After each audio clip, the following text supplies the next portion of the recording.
कहानी शुरू करने से पहले रिक्वेस्ट है कि पसंद आती है तो लाइक करिएगा, शेयर करिए दोस्तों के साथ, कमेंट करिएगा। जय श्री महाकाल, आपका नाम, कहां से वीडियो देख रहे हो वो जगह, सब्सक्राइब जरूर करिएगा अगर इस तरह की और वीडियोस देखना चाहते हैं, और सब्सक्राइब के बाद बेल आइकन और फिर उसके बाद ऑल के ऑप्शन को दबाइएगा।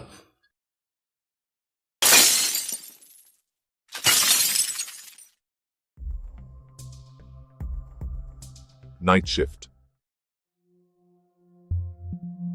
यह ठंडी बरसात की रात थी जब मैंने टैक्सी ड्राइवर के रूप में नाइट शिफ्ट करने का फैसला किया। शहर में अजीब तरह से सन्नाटा था, ऐसा सन्नाटा जो आपकी गर्दन के पीछे के बालों को खड़ा कर दे। मैं घंटों से गाड़ी चला रहा था, कभी कभार देर रात काम करने वाले या पार्टी करने वाले को उठा रहा था, लेकिन जैसे जैसे घड़ी आधी रात के करीब आ रही थी, सड़कें सुनसान होती जा रही थीं। बारिश विंडशील्ड पर जोर से बरस रही थी और वाइपर को गति बनाए रखने में दिक्कत हो रही थी। जैसे ही मैं रात को सोने के बारे में सोच रहा था, मेरे डिस्पैचर ने रेडियो पर मुझे शहर के बाहरी इलाके में एक पते से पिकअप अनुरोध के बारे में सूचित किया। मैं हिचकिचाया। पता अपनी पुरानी परित्यक्त इमारतों और भूत की कहानियों के लिए जाना जाता था, लेकिन किराया तो किराया था और मुझे पैसे की जरूरत थी। मैं उस स्थान की ओर चला गया। स्ट्रीट लाइटें इतनी कम होती गईं कि मुझे मार्गदर्शन करने के लिए कोई नहीं बचा। मेरी हेडलाइट्स अंधेरे को चीरती हुई एक बजरी वाली सड़क के अंत में एक पुराने जीर्ण शीर्ण घर को प्रकट करती हैं। मैंने गाड़ी रोकी, टायरों के नीचे बजरी चटक रही थी और इंतजार किया। मिनट बीत गए और मुझे लगा कि यह एक शरारत है। जैसे ही मैं जाने वाला था, मैंने छाया से एक आकृति को निकलते देखा। बारिश से भीगी हुई एक महिला टैक्सी के पास आई। उसने एक पुराने जमाने की पोशाक पहनी हुई थी जो इस युग में बेमेल लग रही थी। उसका चेहरा पीला था और जब वह पीछे की सीट पर बैठी तो उसकी आंखें मुझे देख रही थीं। कहां? मैंने अपनी आवाज में बेचैनी को छिपाने की कोशिश करते हुए पूछा।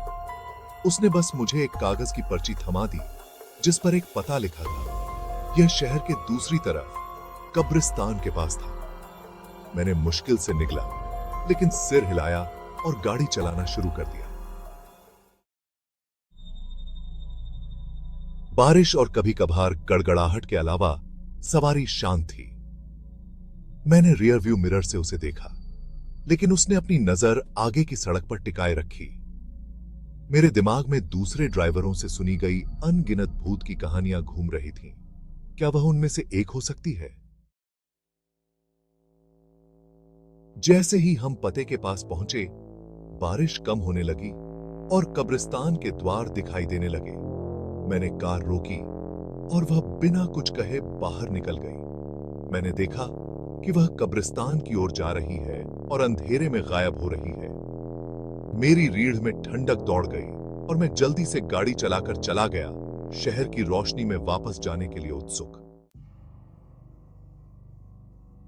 अगली रात जिज्ञासा ने मुझ पर काबू पा लिया। मैं कब्रिस्तान में वापस आ गया।